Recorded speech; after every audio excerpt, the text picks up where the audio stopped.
오늘 저희 설교의 그 주제를 잠깐 설명할 수 있는 사진 한 장 보여드리고 시작하겠습니다. 여러분들 저 장면을 보시면 혹시 해보신 경험도 있을 것 같습니다. 저것은 보통 캠프나 캠핑나 아니면은 수련회, 리트리트 이런 데 가면 단체에서 팀워크를 좀 이렇게 키우기 위해서 하는 게임입니다. 저 이름을 혹시 아시나요? 저 무슨 게임인지? 재밌어요. 높은 데에서 이렇게 팔짱을 딱 끼고 눈을 감고 뒤로 이렇게 넘어지는 게임입니다. 그럼 뒤에서 동료들이 받쳐주는 거죠. 이 게임 이름을 영어로는 Trust Fall 게임이라고 그럽니다. 재밌잖아요. 믿고 넘어지기 게임. 믿고 넘어지기 게임. 자, 이래 저한테로 좀 돌려주시고요. 저 게임은 일반적으로도 많이 하지만 교회의 학생들이나 젊은이들이 흔히 바깥에서 이렇게 수련회를 할 때 한 번씩 하는 게임입니다. 왜 하느냐 하면 저 게임을 하면 공동체 팀워크가 강해져요.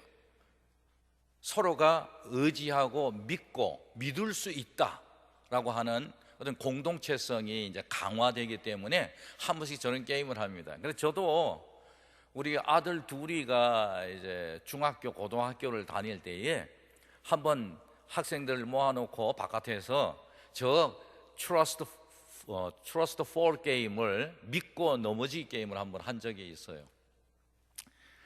그래 올라가서 차례대로 올라가서 팔짱을 이렇게 쥐고 뒤로 넘어져라, 눈을 감고 넘어져라. 그러면 우리가 뒤에서 받쳐주겠다. 우리를 믿고 하면 뒤로 넘어져 봐라. 이렇게 하는데 아이들이 이제 안 올라가죠. 서로 안 하려고 먼저 안 하려고. 근데 학생들이 저한테 이렇게 사인을 보내는 게 뭐냐면, 목사님 아들부터 먼저 한번 올려 보내시죠. 그러면은 안 좋겠습니까? 하는 그런 사인이 와서, 그래서 이제 우리 큰애 보고, 준영아 네가 한번 먼저 올라가서 아버지하고 우리 친구들이 뒤에서 딱 받아줄 테니까 한번 네가 제일 먼저 한번 뒤로 넘어져 봐. 이랬는데 우리 큰애가 두려움이 확 드는 표정을 보이면서 절레절레 흔들면서 못하겠다는 거예요.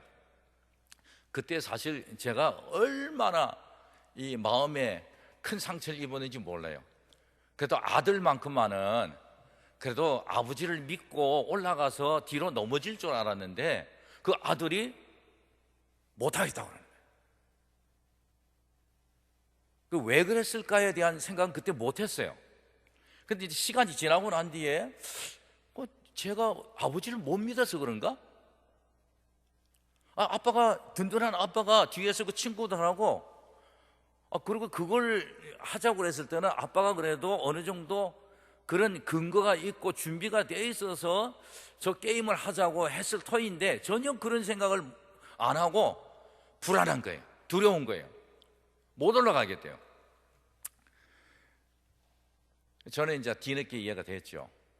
사실 우리가 어떤 일을 시작하려고 그럴 때에 두려움, 염려, 근심, 걱정이라고 하는 것이 우리 마음 가운데에서 일어나면 이것을 잠재울 수 있는 방법은 뭐냐면 certainty, 확실성, 뭔가 확실한 증거, 데이터, 이런 것들을 요구하는 거예요. 그래서 세상은 모두가 다 우리에게 믿으십시오, 믿어도 됩니다라는 말을 뭔가 받아들일 수 있도록 하기 위해서 데이터, 많은 경험들에 의해서 만들어진 그런 자료들, 증거 자료들을 자꾸 제시하는 거죠. 법조계에 있는 사람들은 확실히 자기가 보고 경험된 거 아니고서는 확신합니다 이런 말을 잘 안 하려고 그래요. 그럼 보통 다른 사람이 한 얘기를 듣고서 확신하는 경우는 뭐 10%, 20% 확신한다는 얘기죠. 그러니까 이 100% 절대적으로 확신한다는 말은 사실 불가능한 말 같아요. 그런데 우리는 흔히들 내가 무엇을 믿겠습니다라고 할 때는 확실한 증거, 자료, 확실한 경험, 직접적인 이런 거 없이는 믿지 못하겠다고 이야기한다는 거죠.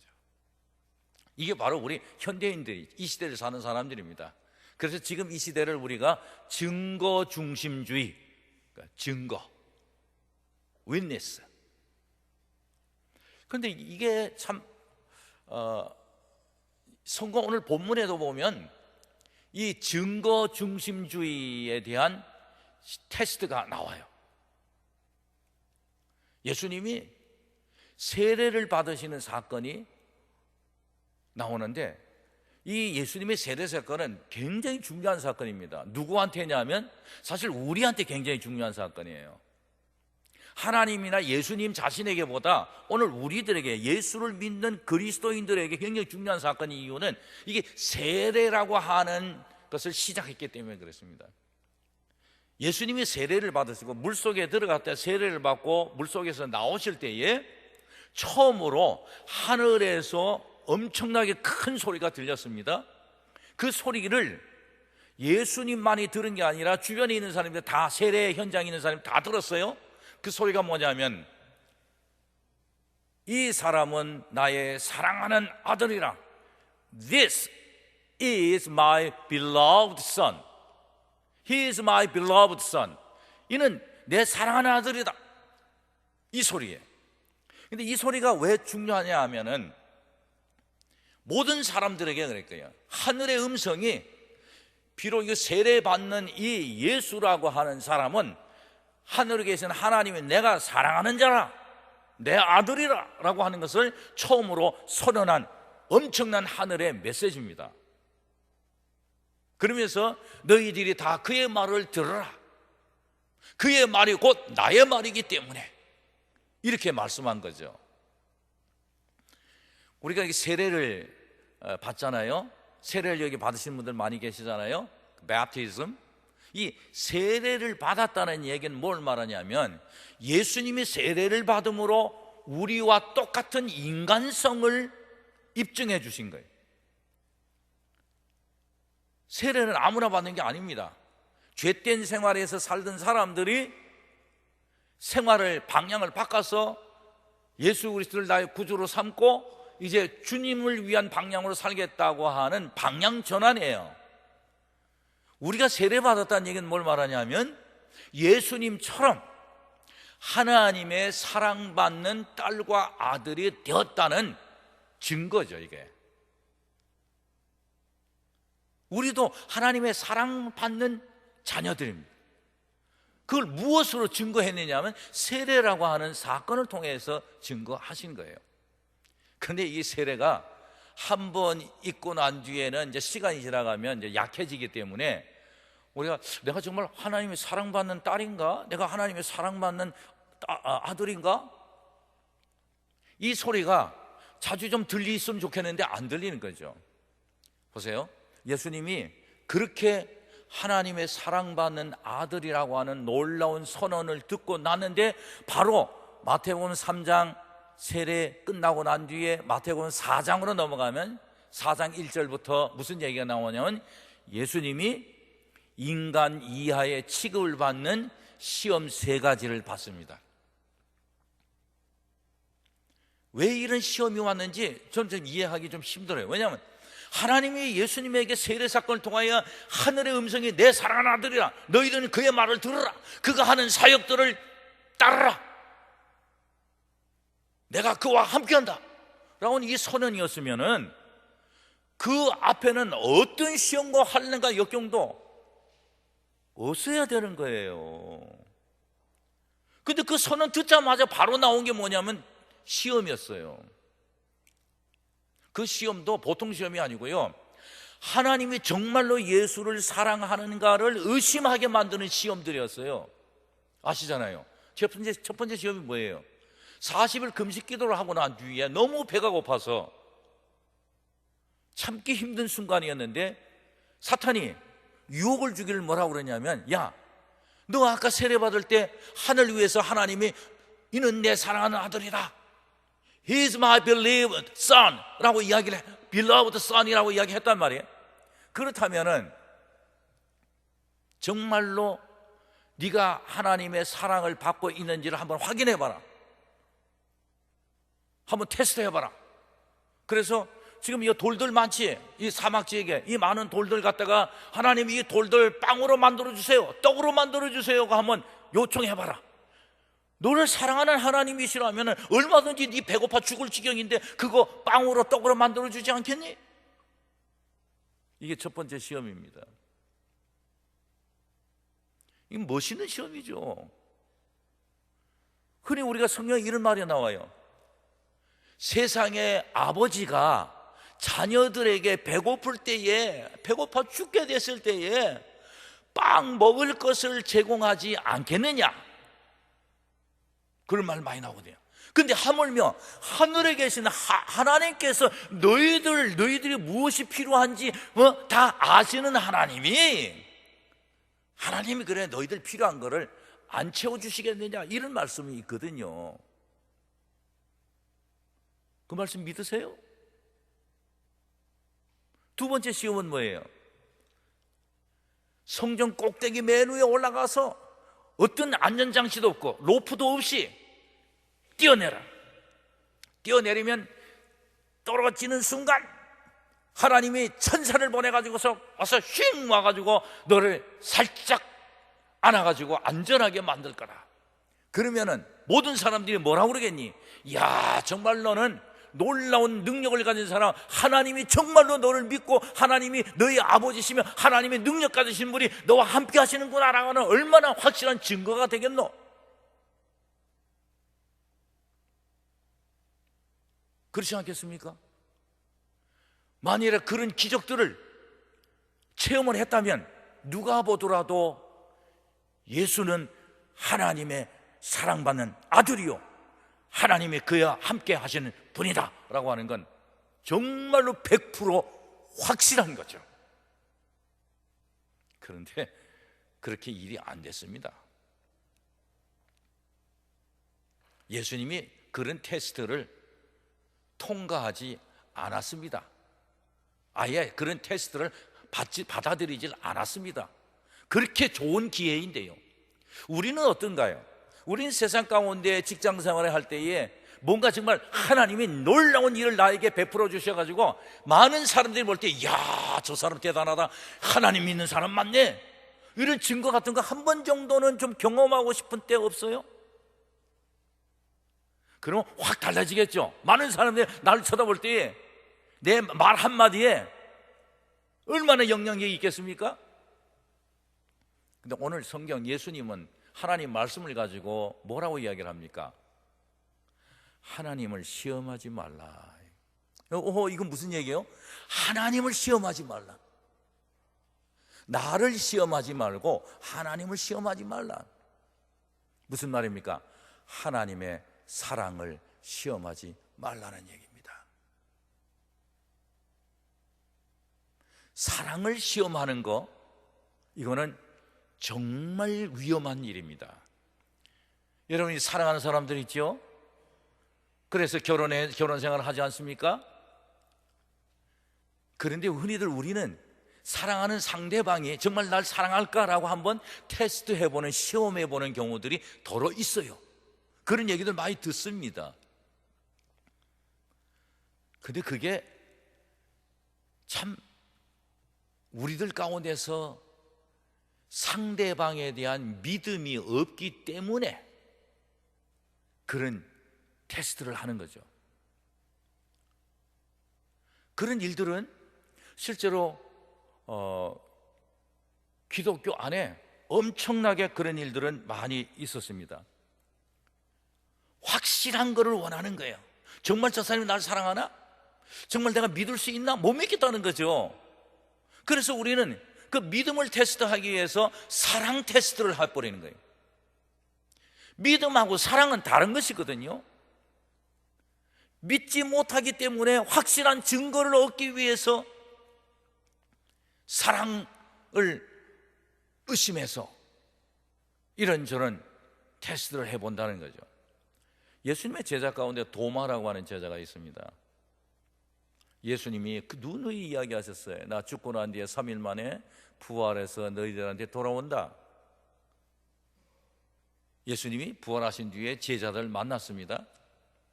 근데 마침 도마가 그 자리에 없었어요. 11 제자들은 예수님 부활하신 분을 만나고 직접 보고 알았는데 그 자리에 없었던 도마, 나중에 소식을 듣고 다른 제자들 친구들의 말을 전했는데 그 말을 믿을 수가 없었던 거예요. 왜냐하면 확실한 증거가 아니거든요. 예수님 부활하셨다면 확실한 증거, 내가 직접 눈으로 보고 만져보지 아니하면 믿을 수 없다는 거예요. 손가락을 넣어봐서 창자국 속에 넣어봐야 내가 믿을 수 있다. 참 우리가 신앙생활 하면서 이게 하나님을 믿습니다 이런 표현을 많이 하는데 그 참 믿음이라는 표현을 아마 우리처럼 가장 많이 사용한 사람들이 없을 거예요. 그런데 그 믿음이라는 말은 사실 그거 믿음이라는 걸 이거 호두까기처럼 탁 깨가지고 속을 들여다보면 그 얘기는 뭐였느냐면 확실한 증거가 있을 때 믿겠습니다 라는 조건부의 말이라는 거예요. 그래서 우리는 하나님 말씀대로 실천하기가 힘든 부분들이 바로 그거예요.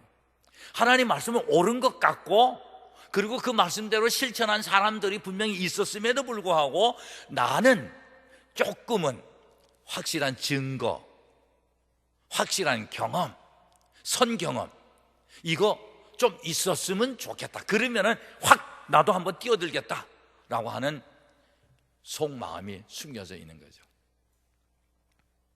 그래서 이게 교회에서 보면 아주 우스운 이야기가 하나 있습니다. 여러분들 잘 아시는 배우면 계몽주의라고 있습니다. Enlightenment, 지식이 인간의 삶을 이제 새롭게 만들어가는 지식 중심주의, Enlightenment, 깨달음이라고 하는 이것을 추구하던 시대에 그분들이 기독교인들한테 한 가지 경고를 준 게 있습니다. 하나님에 대하여 어떤 확실한 것을 증거를 찾고자 하는 사람들은 그거 조심해야 된다. 그런데 신학자들은 하나님에 대한 것들을 좀 확실한 증거들을 찾기 위해서 무척 애를 많이 썼습니다. 왜냐하면 많은 사람들이 믿으십시오 그러는데 증거를 보여주세요, 증거 보여주세요 라고 하니까 예수 믿는 사람들이, 특히 지도자들이 답답한 거예요. 하나님에 대한 어떤 증거들을 찾고 싶었던 거죠. 그래서 만들어 놓은 게 뭐예요? 찾다가 하나님에 대한 확실성을 찾기가 힘들고, 그러니 못 찾으면 불안해지죠. 불안해지니까 만든 게 뭐예요? 안전장치가 하나님의 말씀은 1.1획도 변함이 없고 잘못된 것이 없다, 이런 신학적 안전장치를 만들기 시작한 거예요. 근데 이게 제일 우스운 얘기예요. 왠지 아십니까? 하나님에 대한 것은 이런 확실한 증거를 가지고 믿는 게 아니에요. 믿음이라는 건요, 우리를 그 확실성이라고 하는 것이 도달할 수 없는 그 너머 세계로 이끌어가는 힘을 가진 것이기 때문에, 믿음은 이런 확실한 증거를 원하는 이 계몽주의, 지식 증거주의 사회에서는 이게 전혀 논할 수 없는 거예요. 그런데 우리는 하나님에 대한 믿음을 이야기할 때에 자꾸 이런 확실한 증거를 가지고 논하는 경우가 많다는 얘기죠. 그래서 한번 생각해 보십시다. 어떤 한 친구가 갑자기 급한 병이 걸려가지고서 119에 실려가지고 갔어요. 그래서 그 소식이 알려졌어요. 밤잠을 설치고 그 후송돼 간 친구를 병문안 오는 사람은, 그것은 어떤 확실한 증거를 찾아가지고 죽을 병인가 아닌가 이런 걸 하고서 찾아오지는 않습니다. 진정한 우정과 친구의 사랑을 가지고 있는 사람은 소식 듣자마자 바로 그냥 옷 갈아입고 차를 몰고 병원으로 가는 거예요. 그게 바로 믿음입니다. 부부지간에도 마찬가지죠. 그 사람이 나에게 얼마나 잘 해줬노? 남편이 얼마나 평소에 나에게 많은 것을 해주고 믿을 만한 짓을 했는가? 이걸 따져가면서 그 남편을 어려울 때에 끝까지 돌보는 거 아니잖아요. 사랑하기 때문에. 그래서 여러분, 우리 이렇게 생각해야 되겠어요. 여러분, 믿는 게 힘들죠?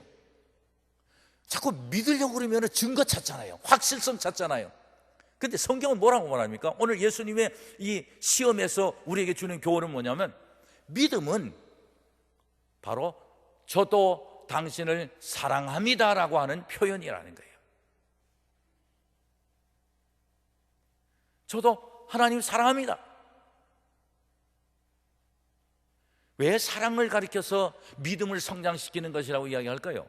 믿음과 사랑은 굉장한 그 커넥션이 있습니다. 연결점이 있습니다. 성경은 이렇게 이야기합니다.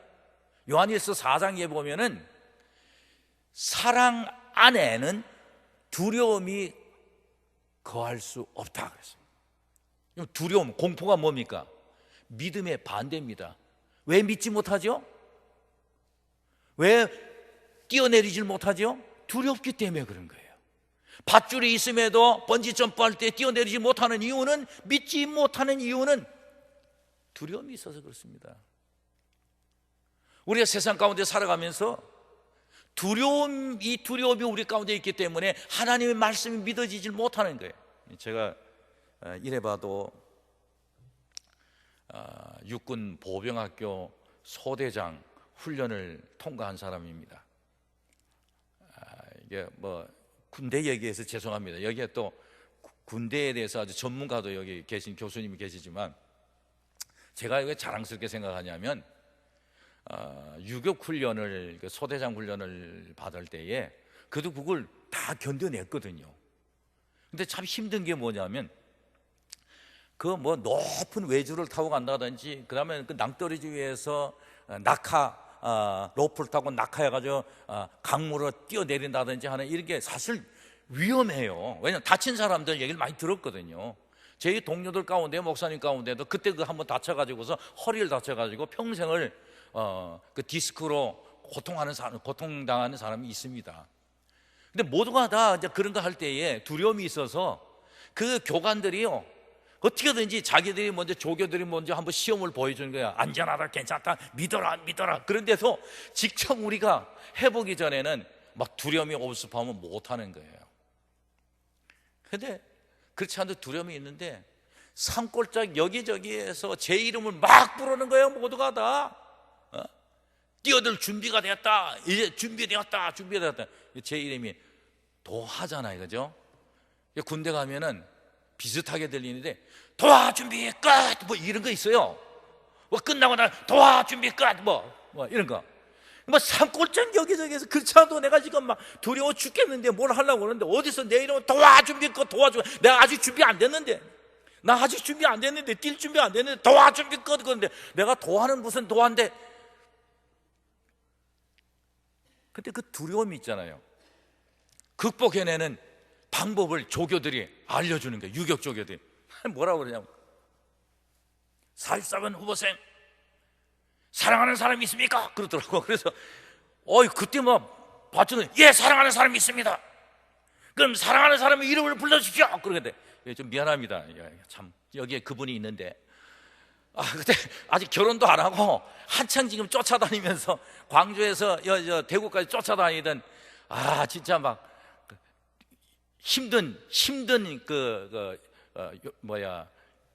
하면서 쫓아다니던 때예요. 그래서 소라수, 난 당신 사랑합니다. 내 사랑을 받아주시오 하고 이러고서 탁 뛰어벗고 그랬거든요. 이게 좀 우스운 얘기인데요, 지내놓고 보면. 근데 그 사랑이, 저 사실 11m 제일 높은 데서 내려올 때도 그렇고 낙하 점프할 때도 그렇고 그 유격 훈련을 다 하게 했던 이유가, 사실 오늘이야 처음으로 결혼생활 한 40년 만에 처음으로 내가 이야기를 합니다. 사진을 가슴속에 품고 다니면서 그걸 견뎌냈어요. 근데 이거 참 희한한 게요, 그 모든 걸 힘들고 어려운데 막 두려움이 엄습해 올 때마다 그걸 극복하게 하는 방식들이 뭐냐면 사랑하는 사람 이름을 부르십시오, 그 얘기를 해요. 사랑합니까? 그 사람은 사랑합니까? 사랑하는 사람이 누굽니까? 뭐. 그게 나는 그 처음에는 우스웠어요. 말도 안 되는 소리예요. 그 왜 거기에 그런 얘기를 해요. 그런데 사랑이 두려움을 물리치는 거예요. 근데 성경에도 그 말씀이 있는 거예요. 사랑 안에는 두려움이 없다. 사랑 안에는 두려움이 물러난다 그랬거든요. 자, 그럼 생각해 보십시오. 믿음의 반대가 뭐예요? 두려움이에요. 믿지 못하는 건 두려워서 믿지 못하는 거예요. 두려움을 계속 키워두면 믿음은 죽습니다. 적과 적이에요. 그런데 보세요, 이 믿음을 성장시키고 믿음이 이기게 만드는 것은 사랑이에요.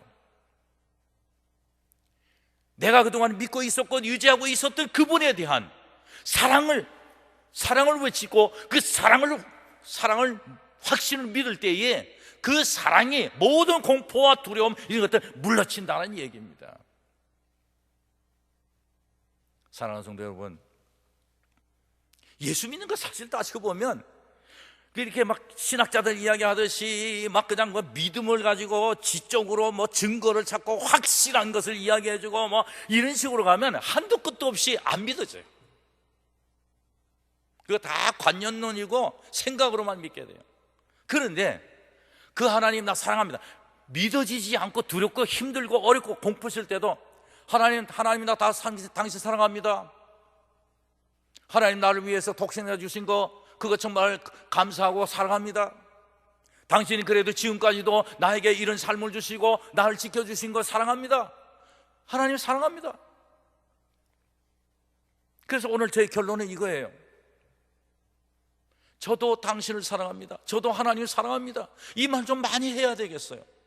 우리가 늘 하나님에게는 뭐 사랑만 자꾸 받고 사랑의 하나님 이런 얘기들만 자꾸 이야기하는데, 하나님 내 사랑을 받아주세요.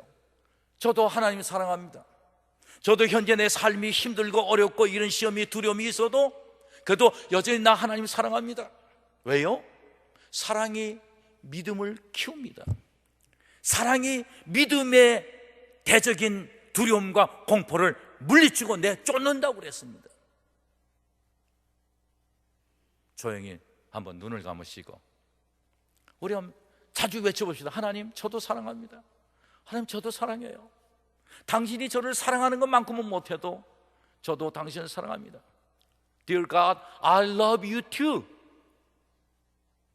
저도 사랑합니다. 내 삶에 아무리 힘들고 어렵고 두려움이 있어도 바로 당신을 향한 사랑을 표현하며 그것들을 물리치고 여전히 나를 사랑하시는 하나님을 발견하게 하시옵소서. 저도 사랑합니다. 하나님 사랑합니다. 우리 모두 다 하나님을 사랑하며 정말로 사랑하며 사랑하는 훈련을 계속하겠습니다. 예수님 이름으로 기도드립니다. 아멘.